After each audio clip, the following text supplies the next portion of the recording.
Hello, everyone. Welcome to the Horror Realm. I'm Travis Bruce, and today we're doing another indie horror spotlight. Today, I have with us, he is a director, and he has a short film that's on the festival circuit right now that I have had the pleasure of seeing. I loved it, and it's called Closet Space. I have with us Glenn Listener. Glenn, welcome to the Horror Realm. Thank you for having me. I appreciate it, Travis. It's a pleasure, man. So, tell us a little bit about Closet Space. This might be a really long answer. Closet Space came about because I've been writing a number of different things, and the last thing I wrote right before it was a horror feature. And I thought, maybe somebody would like it and make it. I had zero intention of ever making a film. I just wanted to write and have other people do it, except I was completely delusional, thinking that people would want to do that. So I thought, I'll just start writing some shorts. So I wrote like 5 horror shorts, and the first one was Closet Space, and I wrote it specifically so it would have limited characters, limited location, that somebody might be able to actually do it. So years go by, I'm in a writer's group, and a guy I connected with who's also a writer, but he's also made a lot of films, and we have horror in common. One day he just said, "You should just make one of yours." And I was like, I'm old, tired, and lazy, and I don't see myself doing that. He goes, no, really, we should just do this. So I had zero film experience. I mean, I've been an extra before. I think that's the extent of it. So I knew nothing about making a film, but he sort of helped me out, kind of directing me so I could direct it. And that's how it came about. But the idea of it, part of it was based on my life, and then the other part was certainly made up. The two friends, a friend named Eric. I mean, I lived in Los Angeles, and I had my own struggles there, and then when I left, I crashed at his place, which is what happens to these two good friends in the film. And then there's a demon in a closet. Yeah. Now, how long did it take you to from the time of writing the script and towards the actual production time? Well, again, because I had no intention of making it. I mean, I wrote it. It was like 2 years before we shot it. And so it just sat there, and I just kept writing more things. And then so 2 years after I'd written it, maybe slightly more than that, that guy was like, "Hey, let's do this." And so it probably was about 3 months of pre-production. He's retired, but I work, so it's not like I have time around the clock to do much. So it took us 3 months. Again, I was learning a lot, trying to figure out as we went along, try to get some money so we could actually do this. And then we shot it it was September 2 years ago. So it's almost 2 years ago that we actually shot it for 2 Saturdays in that September. Now, is it tough as a writer and now, a filmmaker, to try to get that beginning, middle, and end when you're making a short film? Because, a short film, you have such a short period of time, and this movie is 15 minutes. Was that hard for you to put in the whole story in that short period of time? I don't know that it was. It evolved over a long period of time. I will say when I had the first draft, there were a number of people who gave feedback, and that altered certain beats in the script. But overall, I think because part of it was based on my own life, I had a piece of the story already. And I just needed to figure out where it was going and how it was going to end. And I had this whole idea about what makes a good person, altruism. Would you, save your own ass, or would you sacrifice yourself for others? And in this case, the good guy is the one who's at least willing to try to sacrifice himself. And so I was also looking at how people compare themselves. Like they go through Facebook and they see a bunch of crap, and they're like, "Oh, that guy, he's great. He's living a great life." And so the one character feels like a failure and thinks that his friend has it made. He's got the house, got the cars, got the job, but it also has a closet demon that he has to feed people to. So so it's sort of deceptive. You just see people on the surface, a sort of a cursory look at humans, and you may be missing a lot. So I wanted that as the subtext. Mostly people don't even think about that. They're just curious why there's a demon in the closet.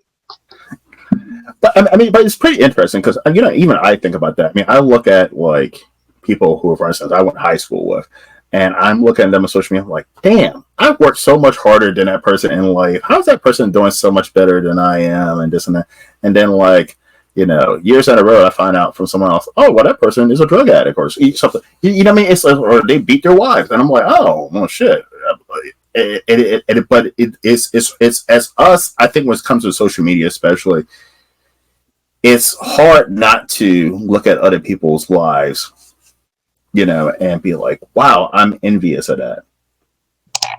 Oh, yes. And I know one of the characters says, looks like you got it made, and he's like, nah, I don't have it made. I'm still feeding people, to this closet demon, and there's sort of a play on the idea that sometimes people have a skeleton in their closet, they have certain things going on that maybe you don't know about. He literally has a demon creating skeletons in the closet. Now, do you think, as a filmmaker, it seems like a lot more filmmakers are making short films now, and short films, I mean, especially on YouTube and social media, they're getting tons, and some of them are getting millions of views. Do you think right now, when it comes to the audience, when it comes to TikTok and YouTube Shorts and these short clips, do you think short films are going to be the standard in the future when it comes to filmmaking? For me, like, the end game would be making a feature. But I think it's much more manageable, especially for somebody who doesn't have all the time in the world, to actually sort of come up with a short. And sometimes I think some people can use it as a springboard into trying to figure out how to make films. Or somebody may say, well, like the movie Smile that came out a couple of years ago, and Smile 2 is coming out, and it was originally a short that I saw. And I mean, honestly, the short wasn't as awesome as I thought it would be. I mean, it looked really great. But I mean, the point being, it could be a springboard into maybe doing something else. I think it is much more manageable, time-wise, finance-wise, for people to do that and really put themselves on display. Sometimes it looks like a proof of concept almost for certain shorts. Like, you'll see a short, it looks great, it sounds great, but it's really like one person, one location, almost no dialogue, and one extended scene. But it's great. It's very effective, and it's great. And it can really, get people, scared or involved. And so I think, I think it is a way for a lot of folks to go, and people seem to like it. And they have tons of festivals with tons of these films. They're all over YouTube. So yeah, there's the horror fans are really ravenous when it comes to devouring, whether it's feature or short. Yes. By the way, I want to give a shout out to Magic of Horror Film Festival. I had a chance to go to this past weekend, or 2 weekends ago, and it was an amazing film festival. By the way, and that's how we met. One of the things I got to ask you a question. Your film is on a film festival circuit. Is it stressful having your movie on a film festival circuit and wondering, oh my goodness, is this going to be selected? Is this going to win? What are people's reception going to be? Oh yeah. I mean, you have to have a little bit of a thick skin. I don't know that I do, because it would be rejected, for me anyway, more times than accepted. Absolutely rejected more than accepted. And so it's like a swift kick to the junk every time, because it's like, wow, I sort of put myself out there. I helped bring this together and create this, and then somebody, maybe they didn't like it, or maybe it just didn't fit their program, or maybe it wasn't what they're looking for. And you never know. That's the other problem. You don't really get any feedback like, I'm sorry, but we had something else was also called Closet Space, and or it just didn't have enough gore for us. We need more gore. We want to see more practical effects, or whatever it may be. So it's confusing. So it is a little stressful. Plus, you also pay typically money, to submit. So there's a financial commitment as well. And Magic of Horror, they've been really great to me. That they, I guess, connected us because there was a script I had written, a horror script that had won a couple of years ago, and so that's that connection. But yeah, the festival stuff, when you go, and if it's a good festival, it's awesome.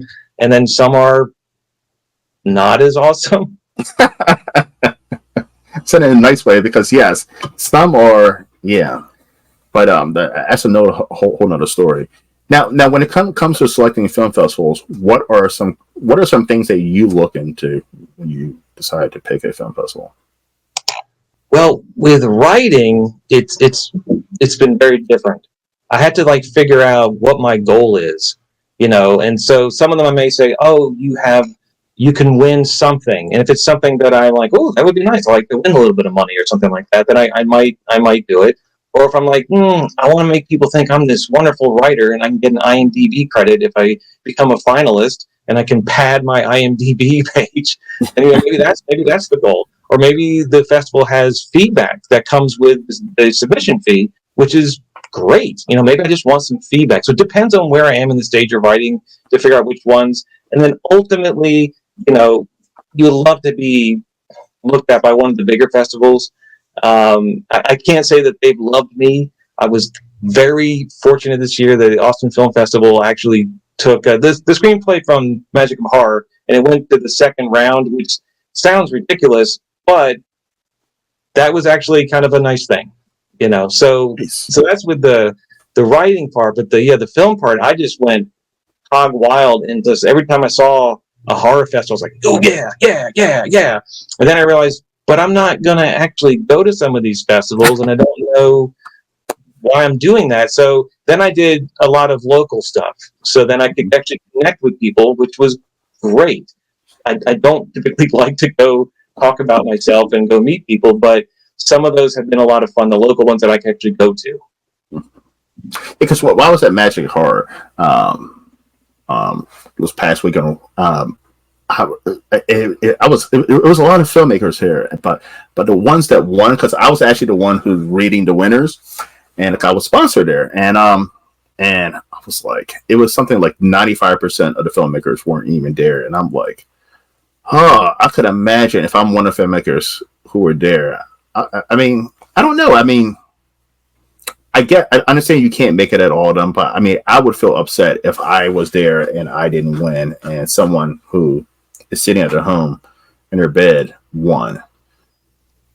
Yeah, it's tough. I mean, for me, it's a time and money thing, and so I know like going to the Carnival of Darkness. I mean, it's an hour and a half away. I know I'm going to spend gas and eat some food, and my ticket's free, so that's doable.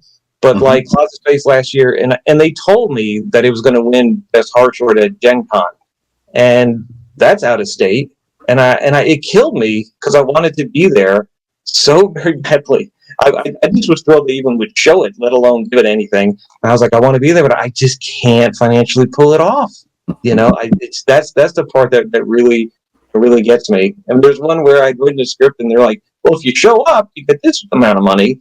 I was like, yeah, but I'm going to use all that just for the plane fare. Like it just mathematically doesn't work out sometimes. So unfortunately, money is an issue at times. And I agree, especially as an indie filmmaker. The money is not there. Majority of the money was probably put into the film and marketing. Now, what are some issues that you see right now in the indie horror film world right now, and what are some things that you're excited about as well? Well, I think the part I'm excited about, again, because I was coming from strictly a writer's perspective, I had no earthly idea what creative types were around.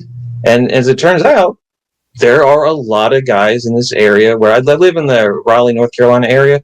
And there's a lot of guys that, are making really good things, and there's good actors. There's, it's just, the exciting part is they're there. You just have to sort of find them, connect them, find the right people and sort of connect them. And, some of them are very generous with their time and maybe don't ask you to spend a whole bunch of money on them, and maybe some do. So that part's exciting. I don't know that there's any sort of negative to it or anything like that. I think, maybe with like TikTok and people's, their iPhones. I don't have an iPhone, but like you can make a decent looking film. And so it's becoming so much more accessible. I think that's exciting for a lot of people, but also for me, I'm like, stop making so money. but it is. I mean, I think for folks, it's very exciting because it's very accessible. You can do that. You can get some free, editing software. And I think through like DaVinci or whatever, and you can make yourself a decent film. And I think that's exciting, even if I wish there were fewer of them, maybe. Because one of the best indie horror films I watched last year, the filmmaker literally shot it on at an old Samsung Galaxy phone, and I was like, really? Wow! But it's crazy. Like when it comes to technology now, you don't need you don't need to spend thousands and thousands of dollars on equipment anymore. All you need is a phone, a smartphone, and a vision. Oh yeah, no, it's. I mean, I'm kind of old, so I'm not really good with technology at all. And so I'm very envious of younger folks. I mean, because to them it's like almost second nature. I mean, growing up, a camera was something that the family had a camera, and you didn't have the camera with you at all times. Right now, kids literally have a camera. They can take videos all the time, and so it's sort of just part of their lives. So they can, I think, easily go, well, I could maybe make something, and it might be good, but I mean, they can. It's accessible. All right, Glenn. So this next part of the interview is something I do every once in a while. I'm going to ask you 3 random horror questions. This is your personal opinion. Okay? You ready? All right. The first one. Who do you think is a better horror villain? I'm going to give you 3 options, and I want you to tell me why. Leatherface, Freddy Krueger, or Michael Myers? I think Freddy Krueger. Leatherface just seems like some jacked up redneck running around with a chainsaw, and I don't know it's just not my kind of thing. And Michael Myers, yeah, I think I just personally I was getting sort of sick of the fact that he didn't seem to kill him. Like it was almost like, what's the point? But with Freddy Krueger, even though, and this is probably blasphemy, Nightmare on Elm Street is not, in my mind, a very good made film. It has one of the best premises ever. Executing some of it in 1984 was a little clunky, to be honest. But it is the most horrifying premise to me. So I like Freddy Krueger because, I should be sleeping and relaxing and, I'm safe and comfortable. And no, it can just come into you. That just freaks me out. It's sort of like demonic possession type films, like somebody sort of taking over and and you sort of lose control in some ways. That just freaks me out. So I'm going to go with Freddy Krueger. It's a great character, can be funny, can be disturbing, very creative. So I'm going to go with that. And I agree with you with both because but also avoiding the 3, right? You can avoid Michael Myers. Just don't go to Haddonfield. You can avoid Leatherface. Don't go into his house. But don't fucking sleep? Oh my goodness. Like, you can't do that. Oh yeah, no, like I said, that premise is amazing. It's really, really, really, really creepy. And people, they have certain nightmares anyway. So it just plays in that whole realm and it's fun. But yeah, that sort of a power to sort of take over something when a person is supposed to be relaxing and sleeping and that's just creepier to me. Terrifying. All right, the second question is, what is one horror movie that everybody says that they love, but you feel is overrated? Well, I may have said it with Nightmare on Elm Street. It's not overrated. It's not overrated. It is a good film. It is a part of, horror film history, and it needs to be mentioned in terms of, great horror films, and I get that. As far as overrated, there's been a lot of them recently that I think what happens is my expectations get so high they can never meet my expectations. So like Barbarian, that came out in the last couple years or so. Love Barbarian. I was like, stop going deeper and deeper into that dude's basement. Like, there's a basement inside the basement, and just stop it. It was weird and creepy, but I just, the hype was so big that it was hard for me to have it live up to that. Same thing with Hereditary, and Barbarian's good, but it just couldn't live up to the hype. And Hereditary is also good, but the hype was huge, and so I just found myself kind of disappointed. There was one a number of years ago called It Comes at Night, and it's not really horror-ish enough for me. So I was a little bit like, it just didn't hit me in terms of my horror needs. And then it never really comes at night. Like, it's not showing up at night. What's going on? Nothing's happening. So that one I really was disappointed in. I saw that one in the theaters, by the way, because I thought this would be like a zombie movie. And I remember sitting throughout the whole time movie, like, what am I watching? What's going on? There's nothing going on. I was so confused about what was going on with that film. Yeah, no, I mean, and we watched it with some people. We were looking forward to it, and just hugely Nothing. disappointed. And it's not like sometimes you see a film and you go, okay, you know what, the acting's good, that's good. It's shot well, it sounds great, but as far as the overall story and the horror elements to it, for me, it was just lacking. Mm-hmm. I agree. Last one. What is one horror movie series that you wish they would just bury and just be done with? Oh boy, I certainly hope they're done with Halloween. Me too. I'd be okay if that would just go away. That's fine. Rebooting it, okay, fine, but please stop it at this point. So that would be certainly one, and I certainly hope that they don't go back to like Friday the 13th. Some of the films like Halloween, like the original was so good. I mean, I get going back and wanting to do more, but at some point I feel like it's enough. It's almost like insulting. And then same thing with Friday the 13th. But the first one, there's this double twist at the end that's so great that it's sort of you can't really replicate it. I mean, the fact that it was the mother is the one who is the killer in the original Friday the 13th is a great reveal. That was like early 80s. I mean, that really, I think people are like, oh my God. And then the other double twist part is at the very end, the final girl's in the rowboat. And then that's when you see child Jason sort of jump up and grab her. And then you're like, oh my God, and that was just a great horror ending, And so I hope they don't keep doing Friday the 13th. I'm in the same boat, but I'm also tossing Texas Chainsaw Massacre into that loop too. I'm done with Texas Chainsaw Massacre movies. The first two were great, in my opinion, and I even liked the first reboot.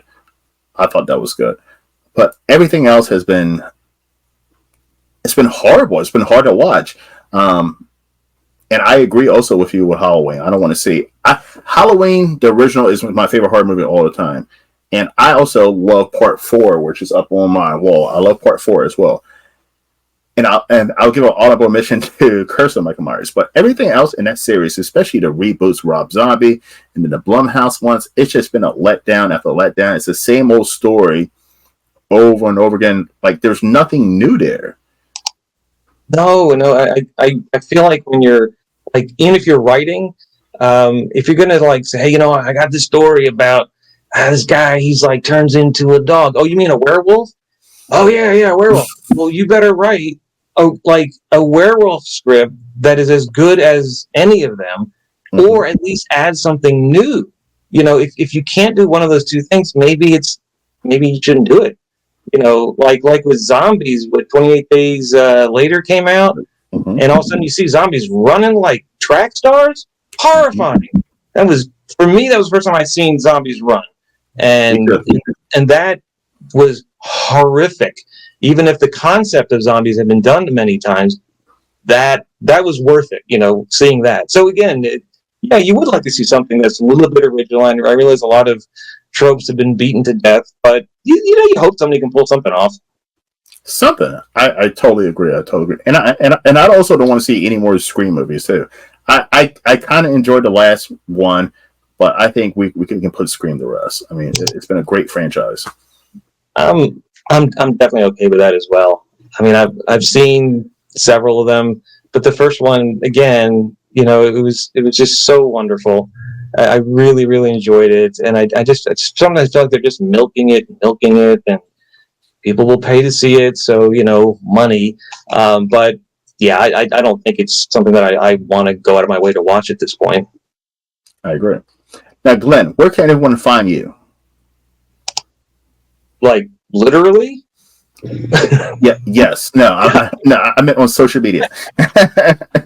I'm hardly even on that stuff. Like I really, this is going to sound terrible, but I really just shied away from it. The only reason why I'm on Facebook is just because of the film stuff.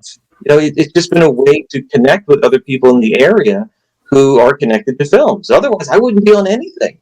So I'm terrible. I don't know how to self promote or any of that kind of stuff. So I exist on Face Space or whatever it is. And I don't even know that my presence there. I don't even know how to barely use it. Like I just log on and then I see film stuff, and I mean I'm not like posting things more always. So yeah, I do exist there. And I have an AOL account, so that should tell you exactly how advanced I am. You really do, because I was emailing you. I said, "Oh wow, he has an AOL account." I didn't know people even had that still. Yeah, it's just me. They're keeping it running for me. Well, listen, everyone, look out for Closet Space. I fucking enjoyed the short film. Glenn, it's been a blast to have you on, man. Oh man, Travis, I appreciate it. This is like a dream thing for you to have like your own sort of thing. You get to talk to all kinds of different folks about horror related things. So I'm glad to be any part of it. So thank you for having me. I appreciate it, man. Listen, it's a dream, man. I don't see it as work, man. This is one of the funnest parts of my day, and I definitely love meeting great horror creators like yourself. All right. Well, everyone, thank you for coming to the Horror Room. I'm Travis Bruce, and that's Glenn Listener. We'll see you next time. Take care.